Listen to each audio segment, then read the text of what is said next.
Hey, my name is Jeremiah Russell, and I'm with Georgia Tech's 2016 Challenge Program, and today we're going to be doing another Math 2000 video.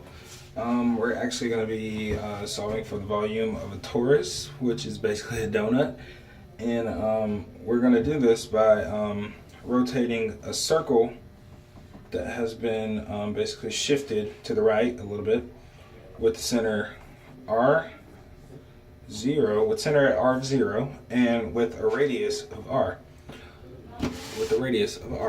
Okay, so we're gonna imagine that the circle is being shifted like this, I guess, sort of. Okay, let's do this. First, let's look at the equation of a circle that is shifted to the right.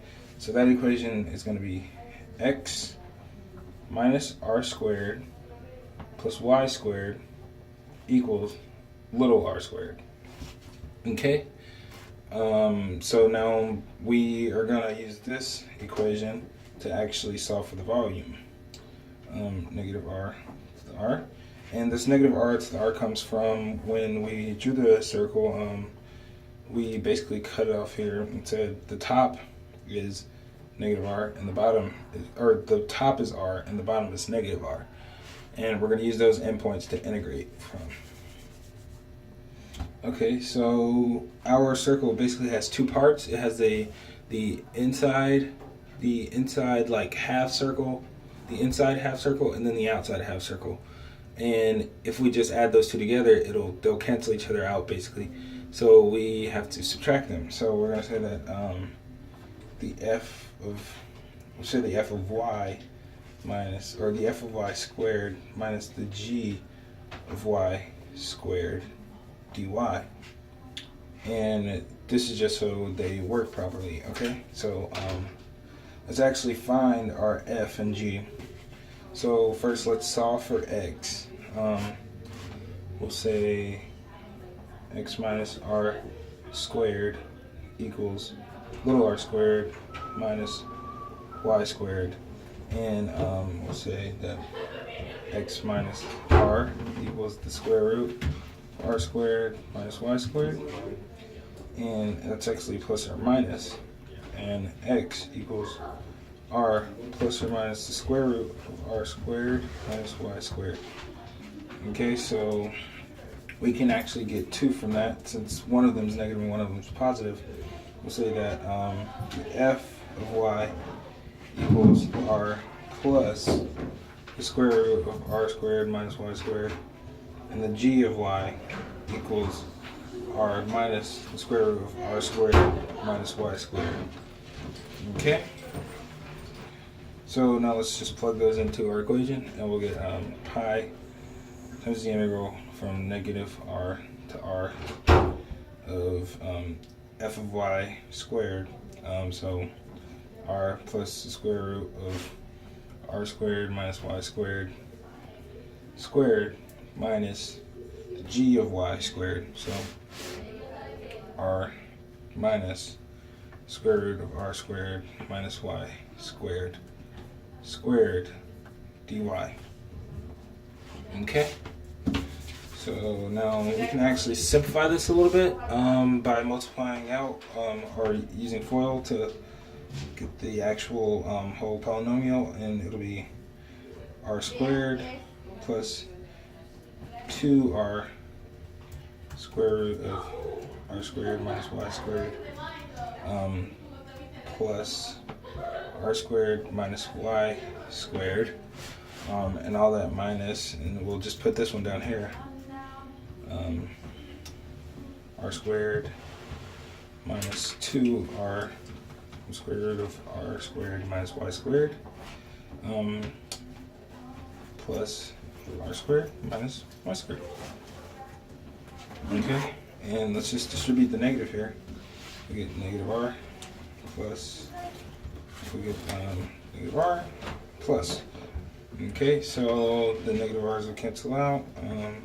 This will actually add together to be 4r square root of r squared minus y squared, and these will cancel out.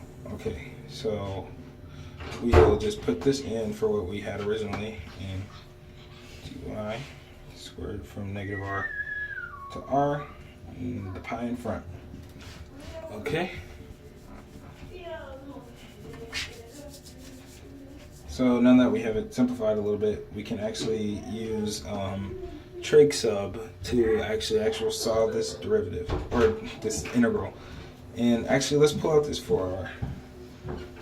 4 pi big R from the integral from negative r to r is the square root of r squared minus y squared dy. Okay, and we'll use our trig sub. We'll start by making a right triangle.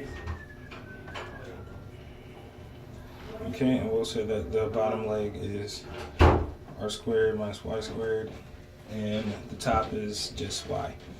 And the hypotenuse is r. And this works because of the Pythagorean theorem. So basically r squared minus y squared plus y squared, and the square root of that is r. Okay, so now let's use a few, let's solve for some of these angles. So we'll say that, I guess sine theta equals y over r. So r sine theta equals y. And the derivative of this, so let's say r cosine theta d theta equals dy. Okay, so now let's use the same thing for this side, and we'll say that cosine theta equals square root of r squared minus y squared all over r. So r cosine theta equals the square root of r squared minus y squared. Okay, so now let's solve for our endpoints. When we were using negative r and r, we need to make new endpoints that are theta values instead of r values. So we'll just use this one. It's the simplest one. Let me scoot over a little bit. So when y equals negative r sine theta will equal negative 1, and when sine equals 1, theta equals negative pi over 2. Okay, so now let's do the same one for positive r. So sine theta equals r over r. So theta equals positive pi over 2. And we'll just plug those in for our endpoints. And then we'll put these in for our actual integrands. So we'll say that 4 pi square root of r, or 4 pi big R from negative pi over 2 to pi over 2. And this is r cosine theta. And for dy, we put in r cosine theta again. So this basically r cosine theta squared. So r squared cosine squared theta d theta. Erase on this. Now we can actually pull out the r squared because it's just a constant, just like big R was. So 4 pi big R little r squared integrate 1 pi over 2, or negative pi over 2 to pi over 2 of cosine squared theta d theta. Okay, and here we can actually use one of our identities before we actually do any integrating. So we'll say 4 pi big R r squared over 2 equals 1 plus cosine 2 theta all over 2 d theta.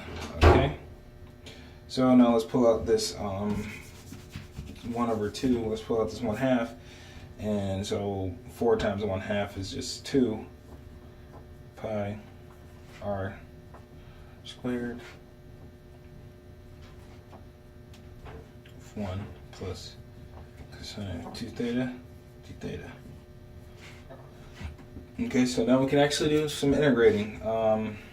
2 pi big R little r squared the integrand, or 1 integrated is just theta, plus, in this, it would be sine 2 theta over 2.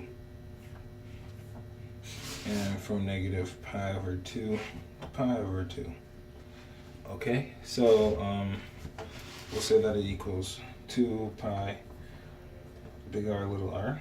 When we plug in pi over 2, we get pi over 2 plus sine pi over 2. And sine pi is just 0, so 0 minus negative pi over 2 plus sine of negative pi is just 0. So we basically get